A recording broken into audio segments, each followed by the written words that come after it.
The sun hung low over the plains, painting the dry earth gold as the little town of Willow Creek prepared for a wedding nobody thought would ever happen. Clara. May was the quiet seamstress who had once stitched wedding dresses for others, never daring to imagine one for herself. A riding accident years ago had left her, with a limp so pronounced that every step drew stares and whispers. A broken girl's got no place in a man's heart, the town gossip said, watching her hobble down Main Street, clutching her sewing basket. Yet, despite the limp, she carried herself with grace, head held high, eyes full of quiet fire. The only man who never looked at her with pity was Luke Tanner, a former ranch hand in Civil War, veteran who had lost his leg to shrapnel and replaced it with an iron prosthetic he forged himself. He was strong, silent, and known for his fairness. He once told her, "We all got scars, Clara. Some just show on the outside." Their paths crossed when she came to mend his shirt after a brawl in the saloon. The moment she threaded the needle, silence fell between them, and a strange peace settled in.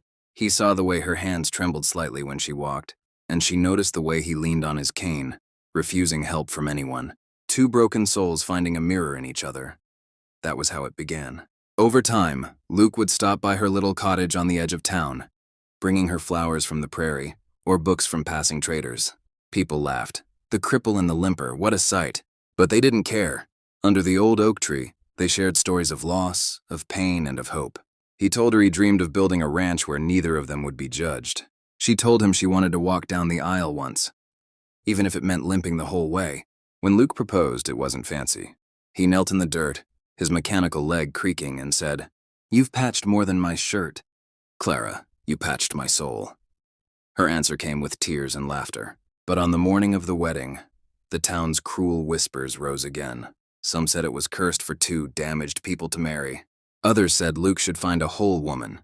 Clara heard every word as she stood before her mirror, smoothing her white lace dress with shaking hands.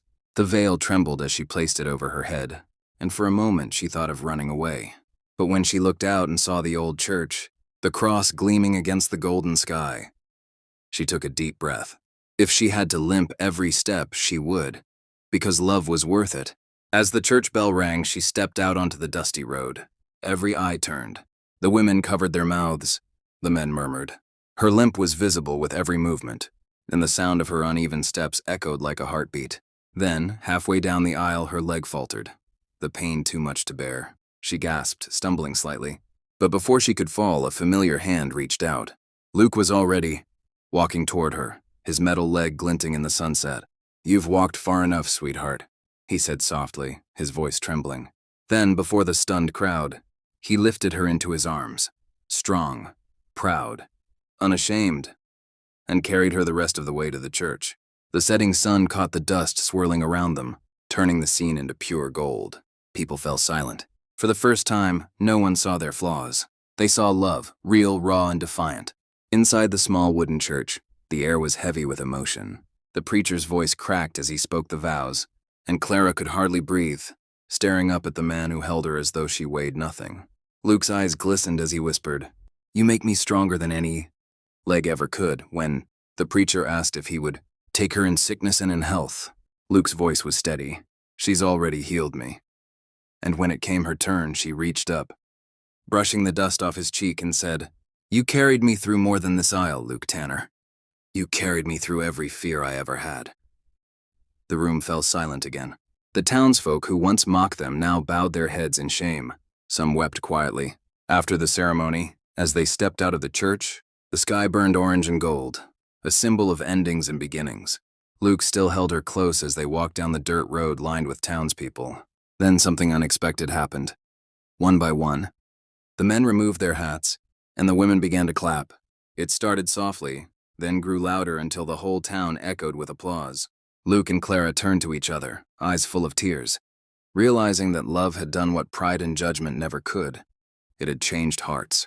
That night, the little town of Willow Creek celebrated under lantern light. The saloon owner played his fiddle, and even the old widow who used to scold Clara joined the dance. People toasted to the bravest couple in the West. Later, as the moon rose high, Luke and Clara sat by the fence outside their new ranch, a humble cabin he had built with his own hands. He watched her with quiet admiration as she leaned her head on his shoulder. "Do you ever regret it?" she whispered. Luke chuckled softly. Regret marrying the prettiest girl west of the Pecos? Never. She laughed, that soft, musical laugh that had first made him fall in love. No, she said, smiling through tears.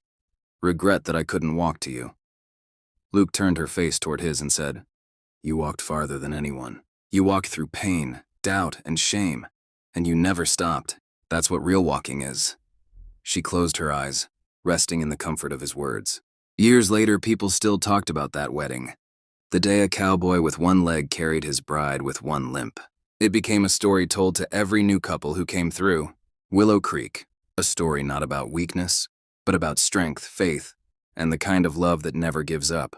The church, weathered and old, still stood at the edge of town, and travelers would stop to take a picture, near the dusty road where golden dust once rose around two hearts that refused to break. And so their love became legend, a tale that reminded everyone that perfection has nothing to do with bodies or beauty, but with courage and devotion. Luke and Clara's story was proof that even in a world built on dust and hardship, love could still rise like the sunset behind that old cross.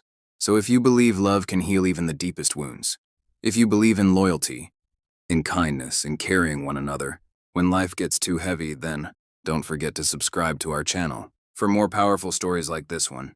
Because somewhere out there, in every heart that's been hurt or doubted, there's a Clara and a Luke waiting for their golden sunset moment.